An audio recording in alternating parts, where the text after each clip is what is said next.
여러분 안녕하십니까? 하리다 방송을 시작하겠습니다. 제가 진실의 문제를 연속해서 말씀드리는 것은 진실이 모든 미덕의 기본이고 하나님께서 언약을 통해서 가장 기본적으로 우리에게 요구하시는 것이기 때문입니다.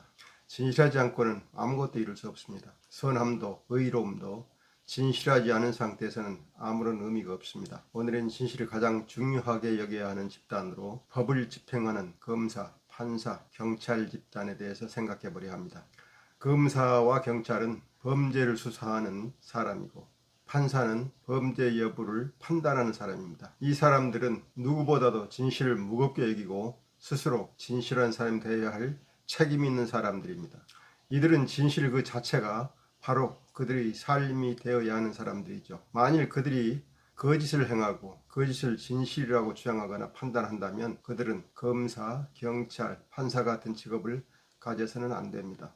없는 일을 꾸며 사실처럼 주장하며 수사하는 사람이나 그런 거짓에 기초하여 판단하는 사람은 검사나 판사나 경찰에 대해서는 안 됩니다. 그런 사람은 사회를 거짓으로 오염시킬 가능성이 크기 때문입니다. 요즘 우리나라에는 재심 전문 변호사라는 분이 각광을 받고 있습니다. 박준영 변호사가 그분인데요.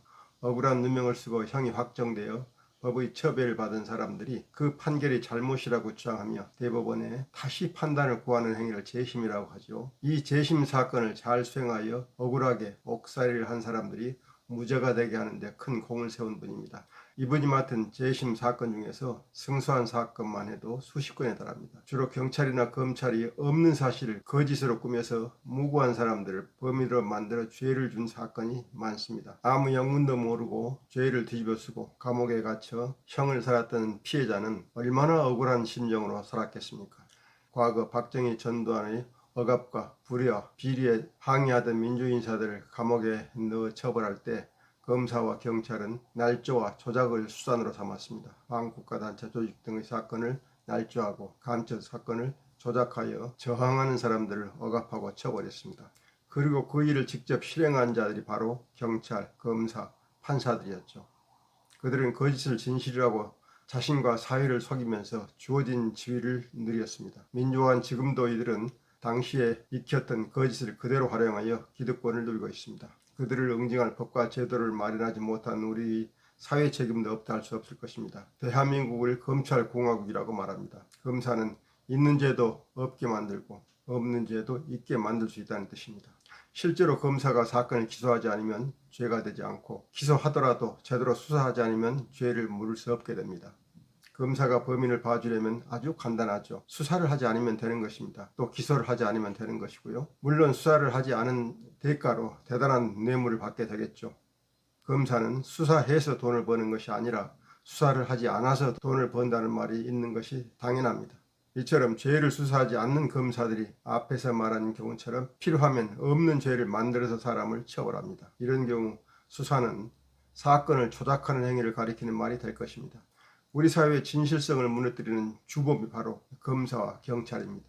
지금도 상당수의 검사와 검찰은 거짓을 감추고 사실을 왜곡하는 일을 하고 있을 것입니다. 동료 검사나 경찰을 위하여 거짓을 말하고 스폰서 기업인을 위하여 거짓말을 하고 특정 정치 세력과 인연을 맺기 위해서 거짓말을 하고 스스로 정치를 하고 싶어서 거짓말을 하고 그들은 거짓말로 명예와 지위와 부를 탐하는 무리들입니다. 이런 검사와 경찰을 우리 사회에서 몰아내야 합니다. 이런 검사와 경찰의 거짓이 드러나면 언제든지 처벌할 수 있는 법과 제도를 만들어야 합니다. 그들을 처벌하는데 시효를 두지 말아야 합니다. 우리 사회의 진실을 세우기 위해서는 검사, 경찰, 판사의 거짓말을 다른 사람들보다 더 철저하고 무겁게 처벌해야 합니다.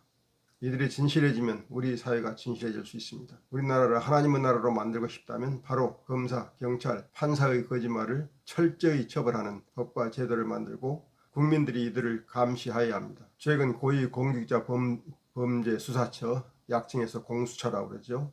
여기에서 검사를 수사한다고 하지만 그들도 검사들이라는 점에서 일반 검사들과 한통속이 될 염려가 없지 않습니다. 판사가 판결로 처벌을 받는 예가 거의 없다는 점도 명심해야 합니다. 따라서 검사, 경찰, 판사의 비리를 감시할 제3의 기구가 필요합니다. 하나님의 사람들이 나서서 이들을 거짓에서 구원하는 수단을 만들어야 합니다. 진실을 위한 대장정을 시작해야 합니다. 언약의 하나님이 도우실 것입니다. 오늘 말씀은 이것으로 마치겠습니다. 끝까지 들으신 여러분께 감사드립니다. 다음 주에 뵙겠습니다. 안녕히 계십시오.